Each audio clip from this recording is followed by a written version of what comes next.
천지를 만드신 하나님께서 우리를 이 주일날 이곳에 함께 모여 공동체 지체들과 하나님을 경배하며 예배케 하심을 감사드립니다. 아멘. 죄와 허물로 죽어야 마땅한 이 죄인들이 예수 그리스도의 그 의로움을 힘입어 아버지께 나아가게 하는 이 주일, 아버지를 바라보며 그 생명 주심을 찬양하며 기뻐하며 즐거워할 수 있도록 인도하여 주시옵소서. 여전히 하나님이 보시기에 죄인으로 살고 있지만 예수 그리스도의 그 의로움을 힘입어 아버지를 찬양하고 기뻐합니다. 이 예배 가운데 주의 영광 받으시니 우리도 함께 기뻐하며 즐거워하게 하여 주시옵소서. 나라는 혼란스럽고 어렵지만 주의 오심이 도둑같이 오신다라고 말씀하셨사오니 우리가 그 주님만을 바라볼 수 있도록 우리의 믿음의 눈을 열게 하여 주시옵소서. 하나님, 너무나도 연약하고 부족하지만 우리의 마음을 들여 주께 예배합니다. 주께서 홀로 영광 받아주시고 기뻐하여 주시옵소서. 한 해 2024년 동안 하나님께서 지켜주셨습니다. 하나님께서 우리를 항상 함께 하시니 우리가 주께 예배함이 마땅합니다. 2025년도 하나님께서 함께 하심을 믿고 하나님의 말씀 앞에 엎드리는 귀한 자들로 서게 하여 주시옵소서. 하나님, 오늘 드려지는 예배 가운데 하나님의 생명이 우리 가운데 임하였고 우리가 느끼고 경험만 바라고 고백할 수 있도록 인도하여 주시고 선포하시는 우리 서목사님께 성령의 충만함으로 함께하여 주셔서 아버지가 창세전 우리에게 언약한 그 말씀이 우리 마음 깊숙하게 믿음으로 아멘으로 화답할 수 있도록 역사하여 주시옵소서. 시종일관 하나님께서 함께 하실 것들을 믿고 예수 그리스도의 이름으로 기도합니다. 아멘. 하나님 말씀은 요한계시록 21장 1절에서 8절까지 말씀입니다. 오늘은 그 보라 만물을 내가 만물을 새롭게 하노라 이 말씀으로 함께 은혜 나누려고 합니다. 계몽주의를 완성한 칸트, 임마누엘 칸트는 인간은 인식하는 존재, 또 인식하는 대로 행동하는 존재라고 말합니다. 인식과 행동의 존재죠. 원래 그 인간은 하나님이 지으실 때는 하나님의 눈으로 인식하고 하나님이 보시고 하나님 안에서 행동하도록 되어 있습니다. 근데 이제 마귀가 뱀이 여자를 유혹할 때 네가 하나님처럼 되리라 그렇게 이제 유혹을 했을 때 최초로 창세기 3장 6절 보면 인식하는 주체, 보는 주체가 여자가 됩니다. 사람으로 바뀌는 거죠. 여자가 본즉 그 하나님이 금지한 그 열매가 보기에 좋았고 먹음직했고 지혜롭게 할 만큼 탐스러웠다. 인식의 주체가 사람이 되면서 또 따먹습니다. 행위의 주체가 되어버린 거죠. 그래서 인간이 인식과 행위의 주체가 되는 것은 반신적입니다. 하나님과 맞서는 것입니다.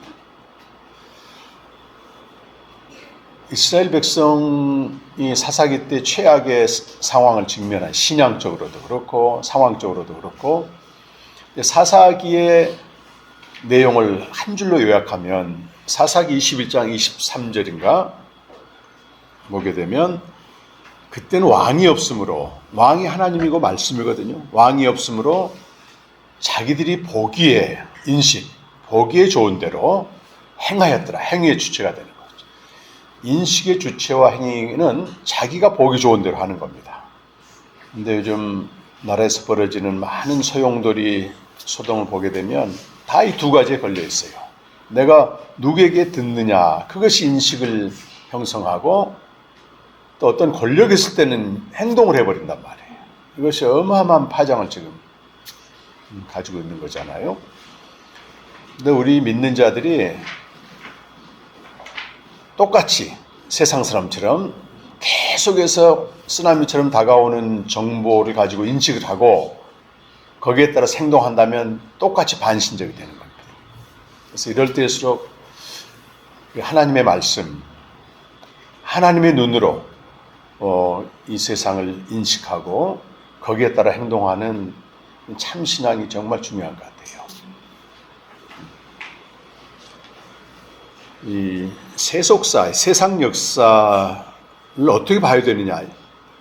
이걸 이제 신학의 관점에서 역사 신학이라고 말합니다. 사실 중구난방이잖아요. 목회자들이나 믿는 자들도 한쪽에 치우치고 막 혼돈스럽다고. 그래서 역사 신학의 뜻은 하나님이 세상을 창조하시고 창조하신 세상을 그 하나님이 다스리신다. 이런 것을 역사 신학으로 말합니다. 최초의 역사 신학을 정립한 사람은 아마 어거스틴, 원래 이름은 아우구스투스죠. BC 한 4세기쯤 4세기, 5세기 활동한 사람인데 그가 말년에 무슨 책을 쓰냐면 신의 도성과 가인의 도성을 비교한 신국론을 씁니다. 신국론, 하나님 나라, 뭐 그런 논리죠. 근데 그가 그걸 쓴 건 로마가 말이죠. 기독교를 박해했던 나라였어요.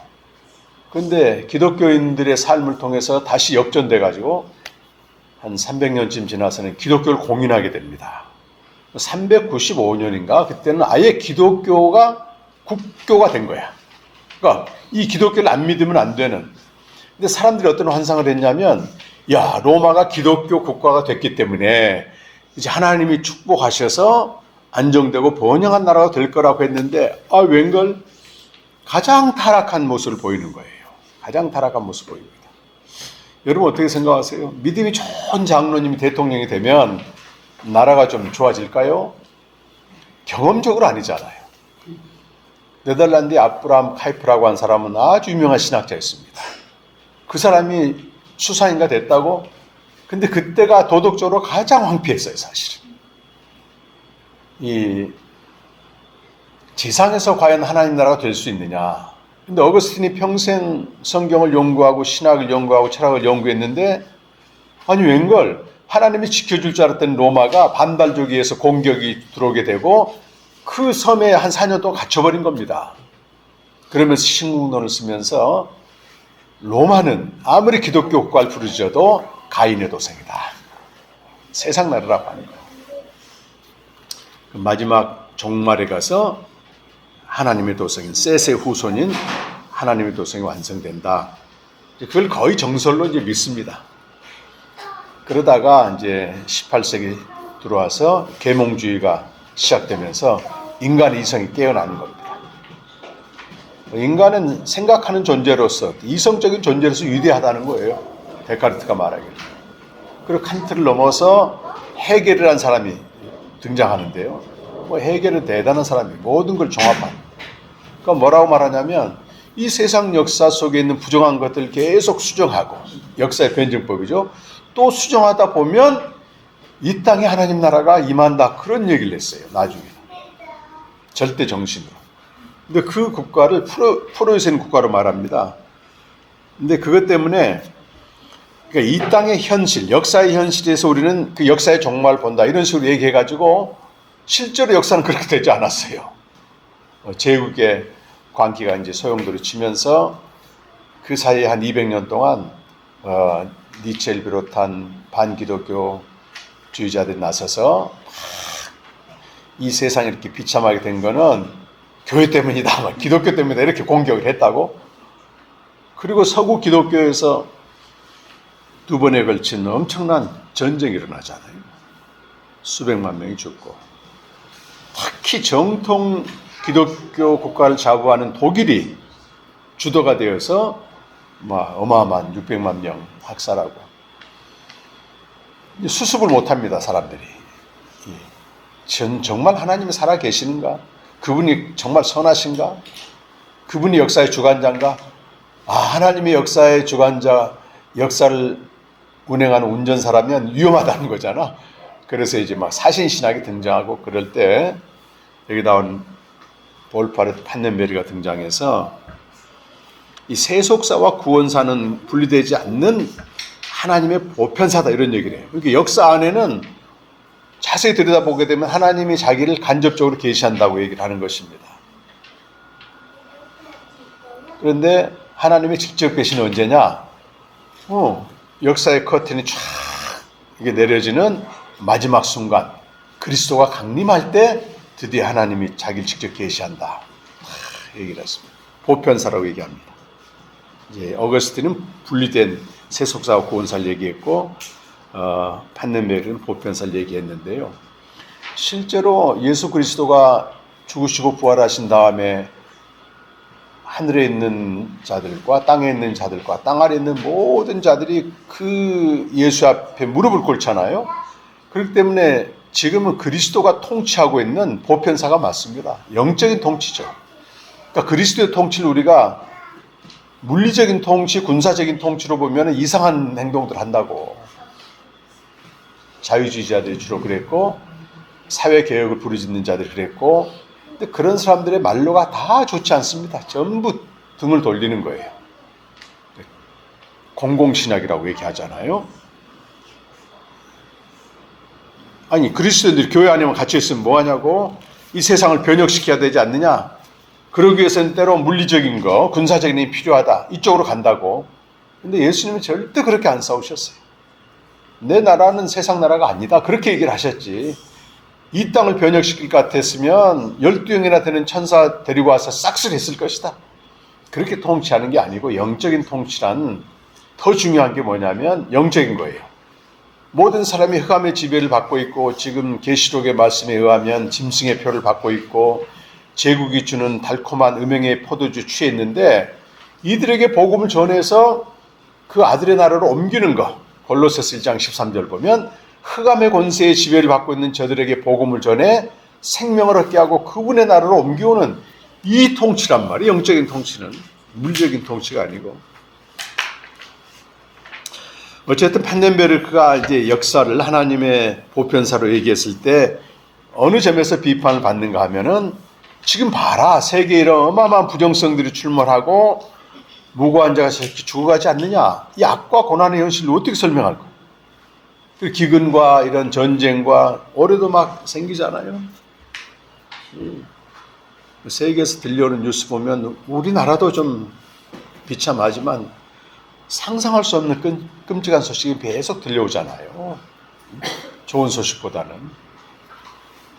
우크라이나 전쟁, 또 북한 젊은이들, 애띤 젊은이들이 막 죽어나가 그런 것들, 또 이스라엘 하마스 전쟁, 이번에도 레바논 선교사님이 캠프에 오셔서 찬양도 인도했지만 지금 못 들어가고 있는 거예요. 레바논은 무정부 상태입니다. 그냥 여러 종파들이 모여가지고 대통령을 세워놨는데 아무런 힘이 없어요. 지킬 힘, 군사력도 없고. 근데 거기다가 막 최첨단 미사일 떨어뜨려서 죽어나가는 사람들이 민간인들이에요. 이런 그 총체적인 재난에 대해서 진짜 하나님의 보편사람 어떻게 설명할 거냐? 그런 도전을 받습니다. 그렇죠, 우리가. 근데 그때 이걸 해법을 제시한 사람이 몰트만이라고 지금 이제 90세가 넘었어요. 이분이 이제 희망의 신학을 얘기하면서 십자가에 달리신 그리스도 안에 하나님이 계시다. 그렇죠? 하나님 거기 계시잖아요. 그래서 이 땅에 그 지극히 작은 자들, 질병과 고통으로 신음하는 자들, 줄이고 목마른 자들, 무고하게 죽어가는 그들 안에 그리스도가 함께 계시다고 하는 걸로 설명을 합니다. 유대인 포로 수용소에서 그 소년이 목이 매여서 죽어가고 있는데 사람들이 웅성웅성 도대체 하나님 어디가 있냐고 했을 때 어떤 랍비가 하나님이 저 소년과 함께 달려있다고 그런 유명한 얘기를 하거든요. 근데 이게 전부라면 우리에게 무슨 위로가 되겠냐고. 근데 요한계시록 그 22장 가게 되면은 완전히 회복되는 날이 오잖아요. 21장 오늘 나오네 뒤에 모든 눈물 그 눈에서 닦아주시고 다시는 사망이나 애통하는 것이 없다고 하는. 오늘 읽은 21장 1절에서 8절 계시록 이 말씀은 요한계시록의 결론입니다. 원래 성경이 이제 시간이 지나면서 가필도 되고 했는데 원래 최초의 요한계시록은 21장 8절에서 끝나게 돼 있어요.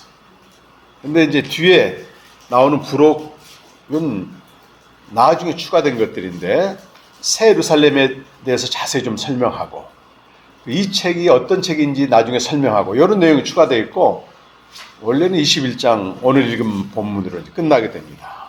하나님의 어떤 간접 계시로서 역사가 끝나게 되고 직접 계시로서 종말 임하게 되는데 고전 20장 보게 되면은 짐승과 거짓 선지자와 또 사탄, 그 뒤에 사탄이 유황불못에 던져진 심판을 당하고 물론 사탄의 심판은 천년왕국 이후입니다. 종말. 그리고 생명책에 그 이름이 기록되지 않는 모든 자들은 둘째 사망의 심판을 받는데 생명책에 이름이 기록되지 않는 자들은 한마디로 바벨론에 속한, 바벨론은 당시에 로마였고 지금은 하나님을 알지 못하는 제국의 모든 통치자들과 그 제국의 통치자들이 주는 모든 것들을 전부 내가 그대로 흡수해서 따라 사는 것을 말합니다.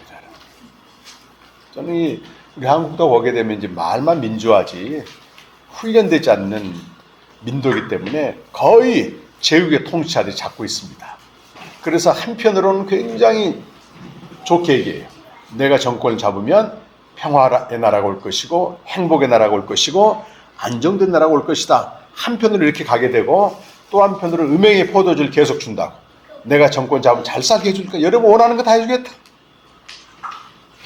뭐 군인들도 뭐 월급 많이 주고 그 뭐 하고 있어요 그들이. 인터넷 도박에 많은 군인들이 빠져 있고 말이지. 잘 살게 해주겠다. 지난주에 이제 복음주식회도 설교하면서 그랬는데 제국의 통치자들이 던지는 그 미끼 잘 살게 해준다 그 말은 에베소서 2장 3절에 있는 육체와 마음에 원한 대로 살게 해서 결국은 더욱 타락한 나라로 만든다는 겁니다. 보세요 우리나라도. 근데 거기에 아무 생각 없이 끌려가는 사람들이 짐승의 표를 받은 자라는 거예요. 그리고 믿는 이 백성들은 거기서 빠져나오라고 말이지. 제국의 실체를 알고 빠져나와요. 저는 앞으로 우리나라가 누가 잡아도요 거기서 거기입니다 사실은.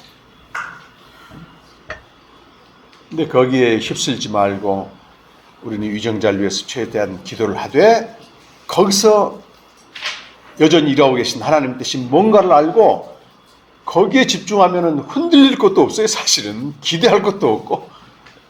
제가 좀 고백하는 게 진짜 이 하나님 나라를 현재 누리는 사람들은요 지난번 이승 목사 그 얘기하더라고요. 이 세상에서 좋을 게 좋을 것도 없고 나쁠 게 나쁠 것도 없고 힘들 게 힘들 것도 없고 그냥 우리 목적과 방향이 분명히 정해졌기 때문에 가는 거야 우리는. 근데 이게 안 정해지게 되면 세상에 좀 좋은 거 있으면 푹 맞아 안 좋은 게 있으면 또 괴로워하고 그런다고. 오늘 1절 말씀 보니까 두 가지가 나오죠. 새 하늘과 새 땅이 나타난다 그런 겁니다. 본이 나타나고 또 새 예루살렘이 하늘로부터 내려온 게 보였다. 두 가지. 이 21장 1절 보면 처음 하늘과 처음 땅이 없어졌다 그 말이 피조된 세계가 사라진다는 것입니다. 그래서 새 하늘과 새 땅에 대한 두 가지 관점이 있는데 완전히 새로운 창조, 이전 게 없어져 버리고 새롭게 창조되느냐 아니면 옛 세계를 갱신하는 것이냐. 제가 이 주석을 몇 번 보니까 딱 둘로 나눠지더라고. 한쪽에 마이클 고먼 같은 사람은 아니 우리가 이렇게 인류가 문명하고 문명을 이루었는데 이게 어떻게 한꺼번에 없어지냐. 이건 갱신하는 거다. 갱신하는 거. 개조하는 것이다. 그런데 이런 관점은요. 어느 시대나 세계를 개혁하려고 하는 사람들한테 성경적인 근거를 제시합니다. 이사야서 65장 17절의 근거에서. 근데 계시록의 중심 사상도 그렇고 신약 성경 다른 데를 보게 되면 이 옛 세상은 완전히 사라지게 되고 전혀 다른 질적으로 새로운 세상이 온다는 거예요. 새로운 세상이 온다는 거예요. 참 이 세상이 좋아지는 것 같은데 요즘 기후 변동 이런 거 보게 되면요, 이번 노벨상 받은 어떤 학자가 인류 지금 지구에 30년 만에 멸망한다고 그렇게 얘기했더라고. 근거를 가지고. 그러니까 한편으로는 좋아지는 것 같은데 한편으로는 계속 멸망의 징조가 보이는 거예요. 그래서 처음 하늘과 처음 땅은 모형입니다.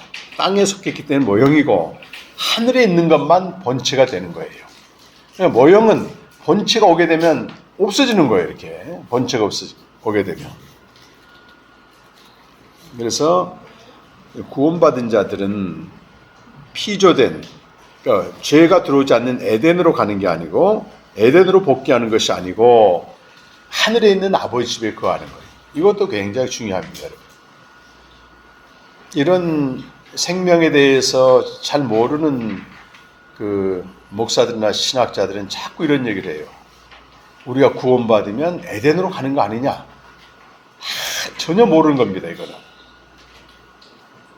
그래서 어떤 유명한 목사는 그렇게 설교해요. 우리 에덴에서 마음껏 행복하고 축복받고 누리도록 살게 되어 있는데 죄가 들어와서 그걸 뺏겼으니까 예수님이 죄를 담당해서 다시 돌려줬다. 이게 알아듣기 쉽게 얘기하는데요. 전혀 그렇지가 않습니다. 땅에 있는 모든 것들은 하늘에 있는 것의 모형이라고, 모형. 그러니까 에덴이란 말이 기쁨이란 말이거든요. 근데 기쁨의 본체가 어디가 있어요? 하늘에 있다고. 하늘에 있는 거 모형이에요. 하나님 창세 전부터 이걸 다 정해놓으신 겁니다. 본체가 뭐냐? 에덴이 아니고 새하늘과 새 땅이라고. 그게 와야 된단 말이죠. 그래서 우리는 에덴으로 가는 게 아니고 생명을 얻은 우리가 요한복음 17장 24절에 있는 말씀처럼 이 아들 있는 곳에 아버지와 함께 거함으로 독생자의 영광을 보는 여기까지 가야 되는 것입니다. 그게 영광스러운 교회입니다. 여기 새 예루살렘 두 번째, 새 예루살렘은 신부로 의인화되죠. 새 예루살렘과 반대되는 개념이 어디겠어요? 바벨론이지, 바벨론. 바벨론 제국과 반대되는 개념을 일부러 쓰고 있다고. 이 새 예루살렘은 지상의 교회 공동체가 어린 양의 신부 또는 하나님의 신부로 위상이 높여진 걸 말하고, 여기서 교회가, 다시 말해서 새 예루살렘이 신부로 단장된다, 그 말은 요한일서 3장 2절 3절, 베드로전서 1장 7절, 베드로서 3장 12절 14절 보게 되면 그 그리스도를 닮아간다고 하는 겁니다. 먼저 한번 찾아볼까요? 요한일서 3장 2절과 3절. 새하늘과 새 땅에 사는 그 합당한 자로 준비된다는 거죠. 자, 요한일서 3장 2절 3절 같이 한번 읽어보겠습니다. 시작.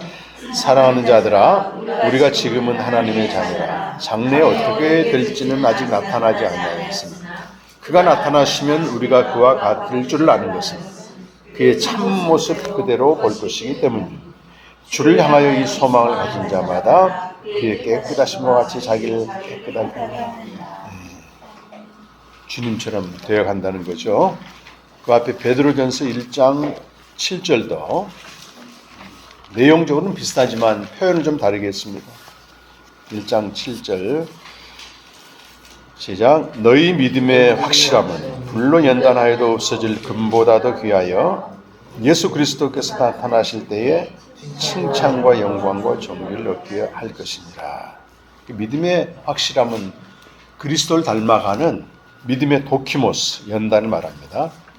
금보다, 금은 이 땅에서 귀한 것이지만은 그날이 없어지는 것이고, 그리스도께서 오실 때 칭찬과 영광과 존귀를, 인격입니다, 인격. 그리스도를 닮은 인격. 베드로후서 마지막으로 3장 12절에서 14절.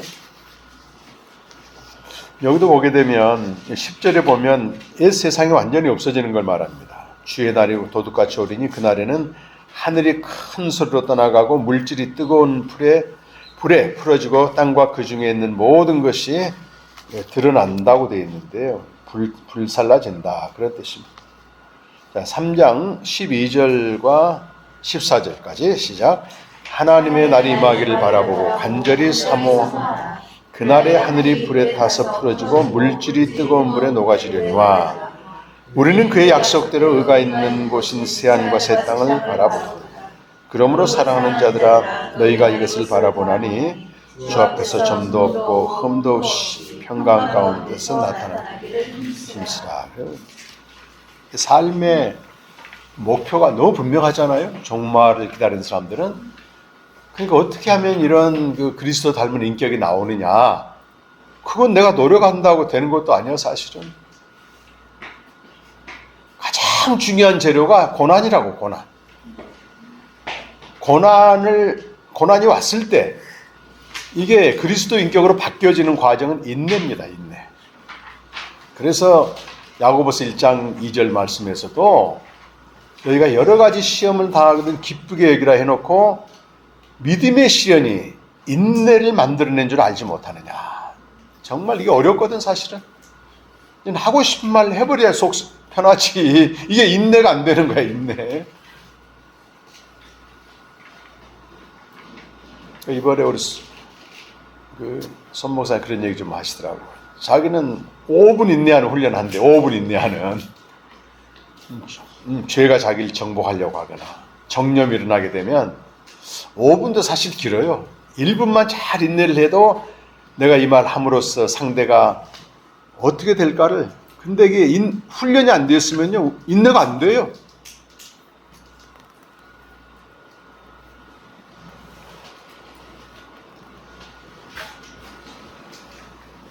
속에 있는 말 다 쏟아내는 거는 이건 솔직한 게 아니고 폭력이라는 말고 누구야 박연선 목사님 한 번 하시더라고. 인내가 안 되기 때문에 나와버리잖아요, 이게. 그 훈련만 잘해도 시련이 오게 되면 이거 훈련해야 됩니다. 좀 기다리고. 저도 늘 훈련해요, 요즘은. 전에는 생각대로 그냥 얘기를 해버렸거든. 그럼 그 파장을 당하잖아, 여기서. 야, 이걸 얘기할까 말까. 한 템포 늦추고. 그렇게 되면 싹 지나가게 돼요. 이러면서 계속 그게 이제 연단, 작품을 만들어가는 과정. 또 인내할 수 없는 상황을 주는 게 진짜 시험이지. 내가 얼마든지 인내할 수 있으면 뭐게 시험이겠어요? 할 수 없는 상황을 계속 그레이드를 올려가는 것입니다. 그래서 저는 이제 이번에도 보면은 내가 보고 행동하는 거예요. 인식의 주체와 행위의 주체가 내가 되는가, 그리스도가 되는가, 이 훈련을 계속 해야 돼, 사실. 어떤 사람들의 행동이나 또 말에 대한 판단을 내가 주체가 되어서 탁 인식하고 행동해버리게 되면 반드시 유괴 생각으로 가게 되고 내가 그 사람 입장이 되어버리는 거예요. 서양 속담에 보게 되면 내가 그 사람의 신발을 신어보지 않고는 그 사람에 대해서 말하지 말라. 굉장히 그렇잖아요.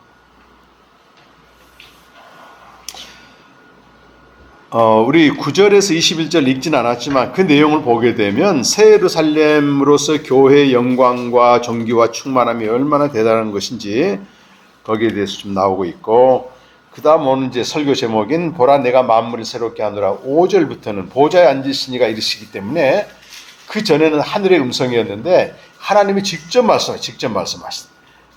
내가 만물을 새롭게 하노라. 여기에 방점을 찍죠. 이 말씀은 신실하고 참되다. 만물을 새롭게 하는 날이 온다는 거예요, 여러분. 이대로 끝나는 게 아니라고, 역사는. 그래서 희망의 신학을 얘기했던 사람들이 여기에 초점 맞추는 겁니다. 이렇게 악과 고통의 세상에 하나님이 대체 어디 있느냐? 아니다. 종말에 가면 만물을 새롭게 한다. 그 희망이 있기 때문에 우리는 뭐 한다는 거예요?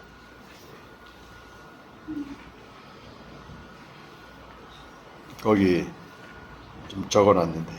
그렇죠?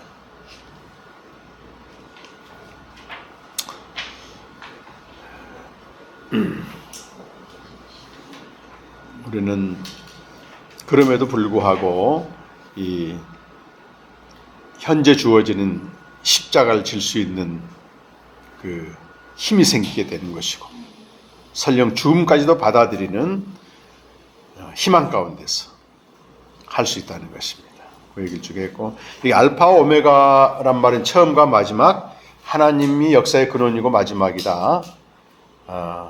그런데 그때가 되면은 생명수 샘을 목마른 자에게 주리라. 이게 목마른 자는 하나님과 분리된 실존을 말하고, 생명수 샘을 주시고 하나님과 연합을, 영원한 생명 이르게 하죠. 솟아나는 샘물을 통해서.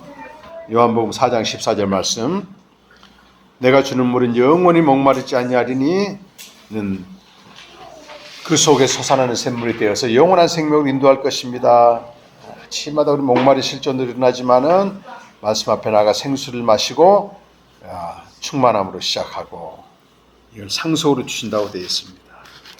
끝까지 신실하게 그리스도를 따르는 자에게 영생을 기업으로 주시고 마지막에 가서는 하나님의 아버지가 되신다. 우리 마지막 8절 보면 이런 사람들은 이제 불과 유황을 타는 못에 던져지는데, 여기 처음에 있는 두려움과 불신, 마지막에 있는 거짓말은 신앙 고백과 관련됩니다. 그리고 이제 흉악, 음행, 복술, 우상 숭배는 짐승 숭배와 관련되어 있고, 마지막에 살인은 형제를 미워하는까지 포괄적으로 되어 있어요. 그래서 그 18장에 보게 되면 바벨론 성이 쭉 멸망하는데, 그걸 사람들이 이제 본단 말이에요. 근데 막 가슴을 치고 울어. 왜 그들이 가슴을 치고 우냐면은 이 바벨론이 주는 걸 더 이상 누리지 못하기 때문에 우는 겁니다. 이게 자기 죄로 인해서 통곡해서 우는 게 아니고, 내가 더 이상 돈을 벌지 못하게 돼서, 더 이상 호화롭게 살지 못하게 돼서, 이래서 운다는 거예요. 이래서 심히 통곡하고 운다는 겁니다. 이게 짐승에 속한 자들의 전형적인 삶입니다. 내가 더 이상 누리지 못할 것에 대한 두려움, 불안, 이것 때문에 통곡하고 우는 짐승에 속한 자들, 마지막에 결말이 유황불못으로 가게 되는 거고, 우리는 거기에 속하지 않은 자들이잖아요. 내일 일을 잘 몰라도, 내일 무슨 일이 벌어질지 몰라도 오늘 충만함으로 살게 됩니다. 별로 걱정이 없습니다. 아까 중간에 얘기한 대로 좋아도 별로 좋을 게 없고, 피테라고 하는 그 철학자는 평생 뭘 연구했냐면 자유를 연구했어. 어떻게 하면 인간이 자유롭게 되는가. 근데 그분이 연구할 때는 별로 유명하지 않았어요. 근데 연구의 결론이 뭐냐면 인간은 자유와 힘을 사용하면 할수록 파괴된다는 거예요. 그러면서 그 최고의 자유, 절대 자유이신 신의 자유 앞에 내 자유와 힘을 포기할 때 진정한 자유를 누린다. 신 안에서의 삶은 신의 자유다. 이런 유명한 얘기를 합니다. 그러니까 우리가 마음대로 살고 싶으면 살 수 있습니다. 돈 있고 권력 있고 힘 있으면 마지막에는 완전히 자기 파악에 들어가는데, 우리의 자유와 힘을 신의 자유 앞에 굴복시키고 포기하게 되면 이 사람은 진짜 자유를 누리는 거예요. 그래서 이 세상에서 매이지 않는 것입니다. 종말에 대한 사실 말씀인데, 이 종말은 역사의 마지막 순간까지 기다릴 게 아니고 이미 여기서 우리는 경험하고 있는 거예요. 우리가 매일 주님과 교제를 통해서 생명수 샘물을 마시게 되고, 그리고 이런 패덕의 목록에 참여하지 않게 되고, 또 내가 새 예루살렘으로서 바벨론과 구별되는 거잖아요. 제국에 살고 있지만 나는 거기에 속하지 않는, 빠져나오라고 하는, 이렇게 살고 있으면 우리 이미 종말을 지금 여기서 경험하고 있는 거라고. 그 하이데커가 그런 얘기 했습니다. 우리 인간은 자기 의사로 이 세상에 온 게 아니고 세계 내 속에 던져졌다고 하는 거예요. 그냥 남들이 하는 대로 새 속성에 파묻혀서 그냥 따라 살아, 이렇게. 이걸 비본래적 인간으로 사는데 어느 날 죽음이 내게 찾아와. 그 정신이 바짝 틀어진다는 거예요. 그 내가 스스로 결단하고 책임 있는 존재로 산다. 본래적 인간으로 산다고 얘기를 했는데, 그건 철학자들의 말이고, 우리는 내 던져진 존재가 아닙니다, 사실은. 사도행전 17장 25절 보면 하나님이 생명과 호흡, 숨을 쉬는 거잖아요. 필요한 만물을 주어서 여기 존재하게 된 거예요. 하나님이 보내셨고, 하나님이 그가 살아갈 세대, 지금 21세기 초잖아요. 세대와 거주할 지역까지도, 남한에 태어난까지도 그분이 다 정하셨다고 되어 있는 거예요. 절대 주권이죠. 근데 우리가 이걸 몰라. 근데 사도행전 10장에 그런 얘기 쭉 하면서 바울이 이걸 여러분들이 알 때 하나님을 좀 더듬어라서 찾게 하기 위해서 이렇게 만들었다. 그 목적이 우리에게 이제 생명을 주신 것이고, 우리는 죽음을 앞질러 경험하는 게 아니고 매일 그래야 돼. 종말을 앞질러 경험해서 하는 거예요. 종말에 가서 허무하게 끝날 거에 내 인생과 내 삶을 던지지 않는다는 것이. 매일 깨어 있어야 됩니다. 정말 신앙에 예수님이 하신 중요한 가르침이 딱 두 가지야. 깨어 있으라. 또 하나는 준비하라. 두 가지. 그날이 온다는 것. 대충 살면 안 된다고 하는 거예요. 특히 제국이 주는 그 달콤한 음행의 포도주에 취해가지고, 야, 이제 저 사람 잡으면 뭐 나라가 좋아질 것 같다. 아니, 여러분. 어느 면에서 진보되는 게 있겠죠. 그만큼 또 파괴되는 면이 있습니다. 마성적인 힘이라고 그래요. 마성적인 힘이라고.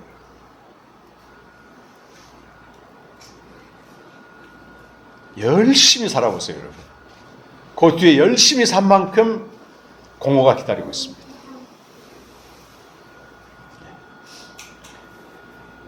하나님 안에서 하나님이 우리 인식의 주체가 되고 행동의 주체가 되면 충만함이 있어요. 충만함. 우리 그걸 알고 있는 사람들이잖아요. 그래도 속습니다. 우리가 연약하기 때문에 속는 것 같아요. 어제 이정희 집사님 만나서 잠깐 나눴는데, 어떻게 하다 보니까 하나님과 교제를 좀 오랫동안 놓치고 있었는데, 지난 월요일부터 이제 일주일 내내 다시 교제를 회복하고 있는데, 하나님이 그런 감동을 주신 거예요. 이 어려운 상황을 주는 거는 내가 너를 찾고자 하는 공의의 심판이다. 계속해서 나를 힘들게 한 그 사람에 대한 심판인 줄 알았더니 이게 딱 바뀌는 순간, 한순간이잖아요. 그때 그렇게 힘들었고 어려웠는데 말씀 앞에 나가게 되더라고요. 감사한 시간이었습니다. 예, 오늘 만물을 새롭게 하시는 하나님이 직접 하신 말씀이잖아요. 직접 들려주는 음성인데, 그날을 우리 현재로 바라보면서 바랄 수 없는 중에도 그걸 바라보면서 다시 힘을 얻게 되고, 우리가 걸어가고 있는 일이 결코 헛되지 않는다고 하는 의미를 부여하면서 서로 격려하고 힘있게 주님 오신 날까지 그날 지금 바라보면서 살아가는 저와 여러분이 되시기를 간절히 축원합니다. 사랑의 아버지, 2024년 한 해 동안 아버지의 인자와 신실로 인도하시며 감사드립니다. 불타 없어질 이 세상에서 탄식하고 절망하며 제국이 주는 음행의 포도주에 취해 이 땅에서 잘 먹고 잘 살며 행복을 찾아 힘을 다해 달렸나이다. 그 끝이 사망이요 허무와 무미 속에 던져질 인생임을 알지 못하였나이다. 이런 우리를 위해 영혼에서 하나님의 아들이 말씀이 육신이 되어 이 땅에 오셨나이다. 오늘도 말씀이 존재가 되어 찾아오셔서 목마른 자들을 부르시고 하늘에서 주시는 생명의 양식으로 충만케 채워주심에 감사드립니다. 아버지, 우리의 눈을 열어 새하늘과 새 땅을 바라보게 하소서. 진동하는 나라에서 바벨론이 표상하는 제국의 강기가 소용돌이치며 들려오는 소식은 우리를 흥분의 도가니로 빠뜨리며 사망으로 끌고 갑니다. 아버지의 명령에 죽기까지 복종하신 아들 예수 그리스도, 승리하신 죽임당한 어린 양의 겸손을 따라 행하며 새하늘과 새 땅에 합당한 자로 단장하게 하소서. 우리에게 주신 모든 것이 아버지께로부터 왔음을 고백하며 정성을 모아 드리는 애물을 기뻐 받아 주시옵소서. 이 예물이 주와 복음을 위해 사용되어지게 하소서. 지금까지 지내온 모든 것이 주님의 은혜임을 고백합니다. 감사드리며 예수 그리스도의 이름으로 기도드립니다.